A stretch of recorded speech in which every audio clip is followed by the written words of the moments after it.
बताइए। देखिए, जवाब तो उस गरीब से लीजिए जिसको प्रधानमंत्री आवास योजना में मकान मिला है। दर्द उससे पूछिए जिसके घर में गैस का सिलेंडर नहीं होता था, जिसको गैस का सिलेंडर मिला है। अरे सरकारी योजना का लाभ उसको पूछिए जिसको किसान सम्मान निधि मिलती है। सरकारी योजना का लाभ उसको पूछिए जिसका बेटा बीमार हो जाता है और 5 लाख तक का इनाम इलाज जो है फ्री में जाकर के हॉस्पिटल में कराता है। तो ये जो है सरकार गरीबों की सरकार है। नरेंद्र मोदी जी ने पहले ही दिन कहा था जब सरकार संभाली थी कि मेरी सरकार गरीबों की सरकार होगी। गरीबों की सरकार है, मानते हैं आप? जी, ये बिल्कुल गरीबों की सरकार है। और जो माननीय मोदी जी ने किया है ना, अदर में कोई किसी ने ऐसा कार्य अभी तक नहीं किया है।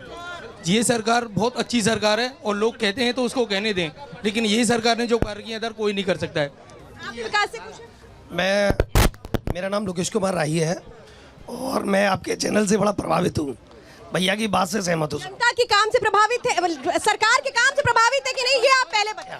मैं आपको बताना चाहूँगा, भारतीय जनता पार्टी ने इतने काम किए कि 5 साल से तो किसान सड़क पर बैठे हुए हैं और इतना काम किया है, इतना काम किया है कि बीएसए कॉलेज एकमात्र संस्था है हमारे यहाँ ऐसी जिसमें सभी लोग पढ़े हुए 80%। वहाँ पर छात्र अपनी समस्या को उठा ना पाए, वहाँ गेट पर पुलिस चौकी बना दी।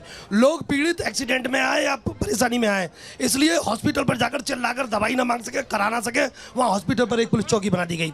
अभी एक भाई साहब, एक सेकंड, मुझे आपकी बात से एक बात समझ नहीं आ रही। अगर पुलिस चौकी बनाई जा रही है तो ये जनता के लिए सुरक्षा की भी तो मुहैया करवा रही है, तो कानून व्यवस्था सही नहीं होनी। नहीं, ऐसा कैसा कह सकते हैं आप?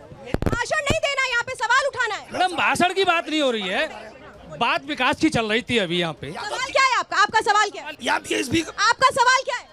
मैं ये पूछना चाहता हूँ कि बीजेपी ये कह रही है कि विकास हुआ है, जनमानस सुरक्षित है। विकास का विषय तो हो गया, आगे बताइए। विकास हुआ था, बहुजन समाज पार्टी ने काशीराम में आवास योजना बनवाई थी, सुरक्षा जनता भी थी। एक बार मैं चाहूंगी आपसे, यहाँ पर मैं बिल्कुल राजेश जी चाहूंगी, यहाँ जो जनता है उसके मन में एक सवाल बहुत ज्यादा है कि जो दिल्ली से सटा ये मथुरा है, लेकिन दिल्ली की तरह चकाचौंध नहीं देखने को मिलती है। जरा विश्वास दिला दीजिए एक बार जनता को, जरा विकास की वो बात पे यकीन दिलवा दीजिए। राजेश जी, देखिए, मथुरा से गोवर्धन जाइए 4 लेन का निर्माण हुआ है, यमुना एक्सप्रेस वे से वृंदावन का 4 लेन निर्माण हो रहा है।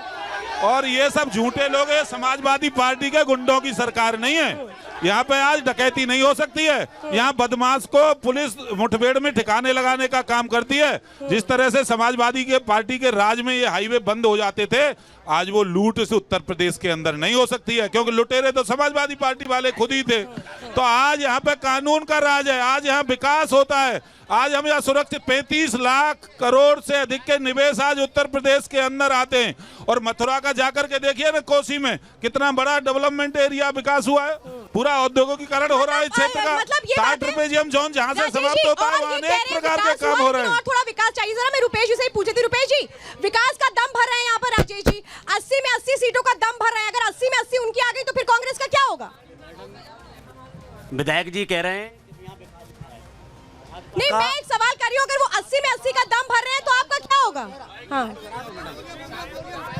कांग्रेस वालों को आप माइक भी खराब दे रहे हैं, है ना?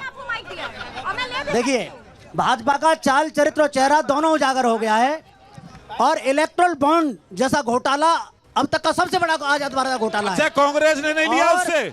अच्छा, कांग्रेस ने क्यों चंदा लिया इलेक्ट्रल बोर्ड से? बताइए। 10 साल में यहाँ पे कोई ऐसा बड़ा कारखाना लगा हो, बता दीजिए, पूछिए पब्लिक खड़ी है।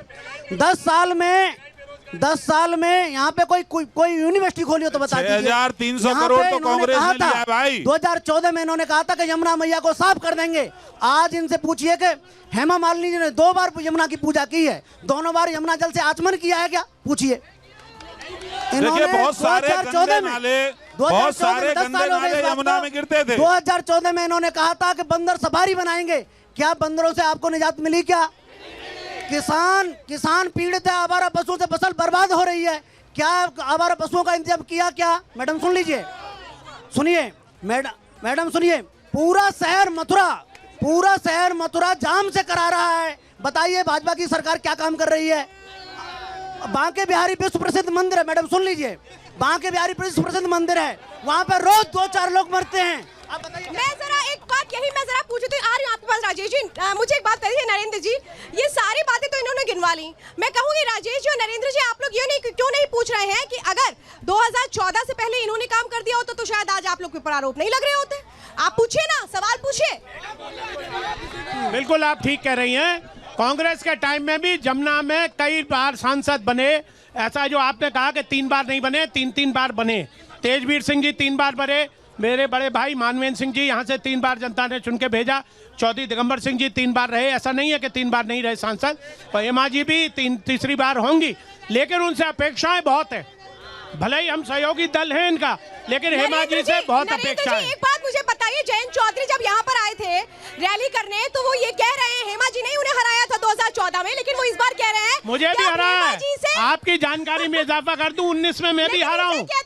मुझे 3,89,000 वोट मिला था। अच्छा सुनिए, वो ये कह रहे हैं कि अब मैं हेमा जी के खिलाफ नहीं लड़ूंगा, अब हेमा जी मेरे लिए हमेशा प्रचार करेंगी। गठबंधन है, आगे के लिए कह रहे हैं। अब तो हम हस्तिनापुर से बंधे हुए हैं साहब। अब वो कह रहे हैं कि हम आगे भी हम लड़ेंगे नहीं, मतलब हम एक दूसरे के आमने अब सामने। आगे तो राजनीतिक परिस्थितियां बदलती रहती हैं, कौन किस करवट का रूट बैठेगा एक आप ही से कहते हैं। राजनीतिक परिस्थितियों का तकाजा है ये। मैं आपको हाँ। एकमात्र चिंतन बता देता हूँ। यहाँ बहुत से लोग गांव की बात कर रहे हैं, गांव के शौचालय की बात कर रहे हैं, किसानों की बात कर रहे हैं।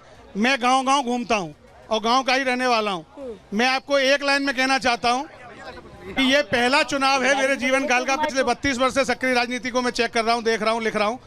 पहला चुनाव मेरा ऐसा है जिसमें जनता स्वयं प्रधानमंत्री चुनने के लिए वोट मांग रही है। प्रधानमंत्री अपने लिए किसी से वोट नहीं मांग रहे। बोलिए, जनता जवाब देगी, बोलिए। योगी आदित्यनाथ कह रहे हैं कि अयोध्या में तो अब रामलला के दर्शन हो रहे हैं, काशी का काम चल रहा है, मथुरा की बारी है अब। क्या ये विषय एक अहम रहने वाला है जनता के लिए? बिल्कुल बहुत अहम विषय है, पर मैं आपको बताना चाहता हूँ, मुझे भाई साहब 1 मिनट रुक जाइए, बोलने दीजिए जनता को। मैं आपको एक चीज बताना चाह रहा हूँ कि मथुरा की बारी तो बहुत पहले आ चुकी थी। आप पहले आगरा को देखिए, आगरा मथुरा से कितना डेवलप था, पर आज की स्थिति में आप आगरा को पीछे छोड़ते हुए आगे बढ़ रहे हैं। और जो योगी जी ने ये बात पूरी, जो योगी जी ने आप सवाल करें, मैं भाषणबाजी के लिए यहाँ पर नहीं हूँ। आप सवाल करें ना, लोग खड़े हैं, प्रतिनिधि खड़े हैं, आप सवाल करें, सवाल करिए। आपका सवाल, मेरा सवाल किससे? आपसे? राज्य किसी का किससे? आपसे? बीजेपी वालों से मेरा एक सवाल है करिए सवाल। कि भारतीय संविधान में मीडिया को चौथा स्तंभ बताया गया है। ये मीडिया के लिए सवाल कर रहे हैं आप? ये भी है और ये बीजेपी वालों से भी है मेरा सवाल। तो बीजेपी मीडिया के लिए क्या करेगी? ये बीजेपी वालों से और मीडिया आपका अपने क्षेत्र के लिए क्या सवाल है? मैडम जनता की आवाज सुनिए, सवाल करें ना। सवाल सुने, मैं क्या कहना चाह रहा हूँ। भारतीय संविधान में मीडिया को चौथा स्तंभ बताया गया है, ये भ्रांति फैली है, हकीकत है। भाई साहब सुनिए, एक सेकंड, मैं ये कहूंगी कि अगर आप अपने क्षेत्र के विकास के लिए बात कर रहे हैं, किसी भी तरीके के सवाल को आप यहाँ पर उठाएंगे मंच पे, तो ये आप ये समझिए उस सवाल के मायने क्या है। ठीक है, मर्यादा को मत छोड़िए। आप मुझे एक बात बताइए, भाई साहब 1 मिनट, आप मुझे बताइए, आप लोगों के लिए विकास, महंगाई अहम विषय रहने वाला है। इसके आगे यहाँ की जनता क्या सोचती है? काशी के साथ मथुरा को ये कहा जा रहा है कि मथुरा का काम बाकी, अभी उसको किस तरह से देखते? मैडम आपको बता दूं, मैं मतलब विकास काफी हुआ है, विकास तो हुआ है, पर भ्रष्टाचार ज्यादा हुआ है। भ्रष्टाचार इतना हुआ है, जिम्मेदार है इसके लिए।